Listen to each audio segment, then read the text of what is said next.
People in Willowbridge still talk about the night the sky split open, when hailstones like fists pounded the streets, when a little girl with trembling hands whispered to a stranger, "My mom used to tell me about you."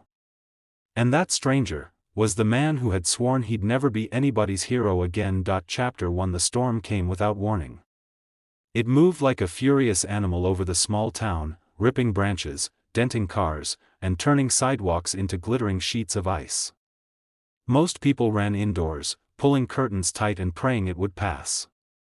But Ethan Hale stood alone on the balcony of his glass-walled penthouse, watching the chaos like a man staring at a reflection of his own life. Ethan was known across the country as the youngest, sharpest, most unshakable CEO of Hale Technologies. To the world he was intimidating brilliance wrapped in an expensive suit. But behind closed doors, he was just a single dad who had buried the love of his life and now lived for the only thing he had left, his 12-year-old son, Noah. Noah was supposed to be home already. He'd gone to his after-school robotics club, and Ethan had stayed late working through a mess of contracts that never seemed to end. Guilt pinched his chest.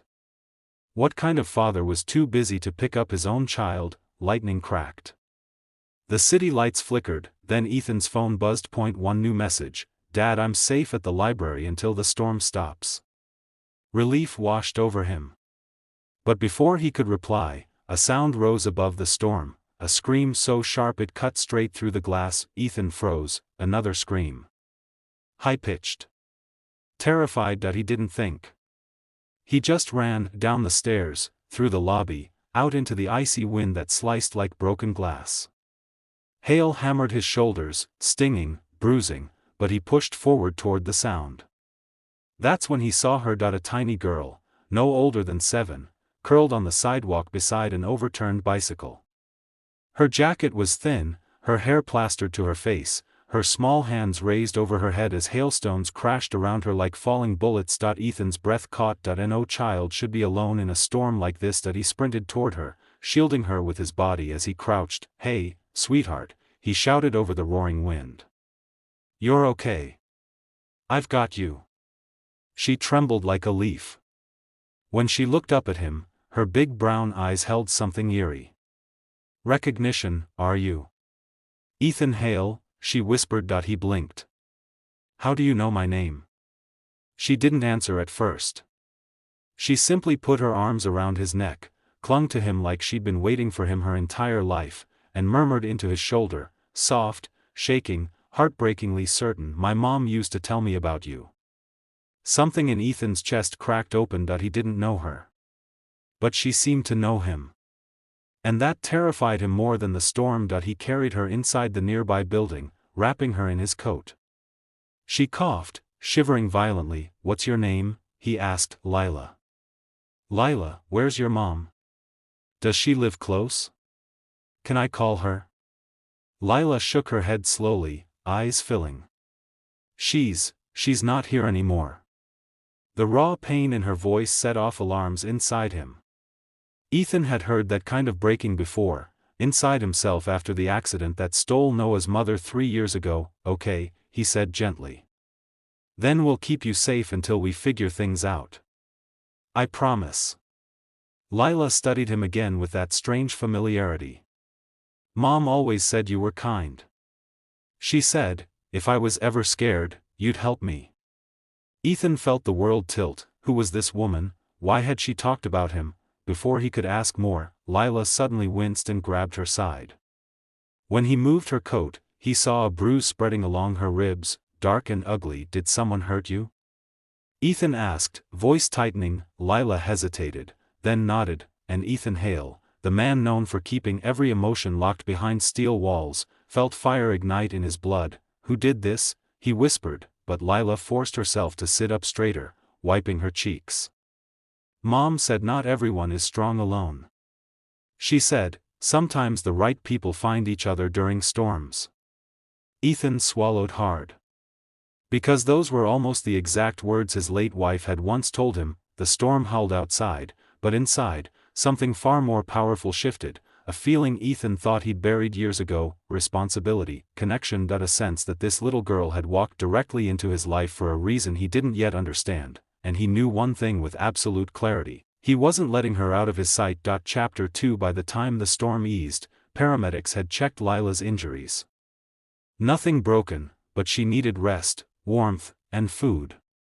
Ethan took her home, ignoring every assistant, every meeting request, blowing up his phone. Noah arrived minutes later, frozen mid-step when he saw the small girl curled on their couch wearing his father's oversized sweater. "Dad, who is she?" Ethan explained everything. Noah listened silently, his eyes softening, because he knew what it felt like to lose a mother. He sat beside her without hesitation. "I'm Noah," he said. "You like hot chocolate?" Lila nodded timidly, and just like that, she fit into the room as if she'd always been part of it. As night deepened, Ethan called missing children hotlines, police stations, shelters. But no reports matched Lila. No relatives came forward. No one knew a little girl with a mother who had spoken about Ethan Hale. Confusion twisted inside him, mixing with something heavier, fear for her. That's when Noah approached quietly. "Dad," he whispered. Lila cries in her sleep.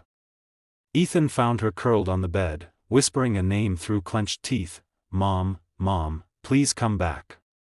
His heart shattered. He knelt beside her, brushing her damp hair from her face. "You're safe here, Lila. I won't let anything happen to you." Her eyes fluttered open. "You sound like her," she murmured. "Like who?" "My mom. She said you saved her once, a long time ago. She said she owed you everything." The room spun. Ethan searched his memory. He'd donated to shelters, funded programs, volunteered anonymously countless times after his wife died, desperate to make meaning out of loss. He had helped thousands of people whose names he never learned, but one woman had carried his kindness forward, and spoken of him to her child. He felt something warm break open inside him. Lila continued softly, she said, "Good people don't stop storms, they walk into them. Like you did tonight." Ethan's throat tightened. He realized then that he had spent years building walls, around his heart, his time, his feelings, telling himself that being a CEO and a dad was enough. But standing before this little girl who believed in him because her late mother believed in him first, he felt something he hadn't felt in years: purpose, not the business kind, the human kind. Days passed. Police eventually found a distant aunt willing to take Lila, but the woman lived across the country, barely knew her, and seemed more annoyed than concerned. When Lila overheard the call, she clutched Ethan's sleeve, shaking. "No," she whispered. "Please. Don't make me go. I don't know her. I don't want to lose this. You." "Noah." Ethan looked at his son. Noah looked back with quiet understanding. "Dad," he said softly, "she needs us." And Ethan made the decision that shocked legal offices, news outlets, and even himself. He filed to foster her, then to adopt her. The process was long, messy, full of interviews and inspections. But every day Lila grew more confident, more joyful, more safe. She laughed with Noah over burnt pancakes, curled beside Ethan during movies, left drawings on his office desk labeled "My Family." And one morning, months after the storm, Ethan found her standing on the balcony where it all began, watching sunrise paint the sky gentle gold. "Hey," he said, walking over. "What are you thinking about?" She smiled up at him. "Mom said people carry storms inside. But some storms lead you home." Ethan knelt and pulled her into a hug so tight it trembled. "You're home, Lila," he whispered. "For good." She looked into his eyes, full of trust, healing, and something he recognized: love. And for the first time in years, Ethan Hale, single dad, CEO, man who walked through storms, felt complete, not because he had saved her, but because she had saved him.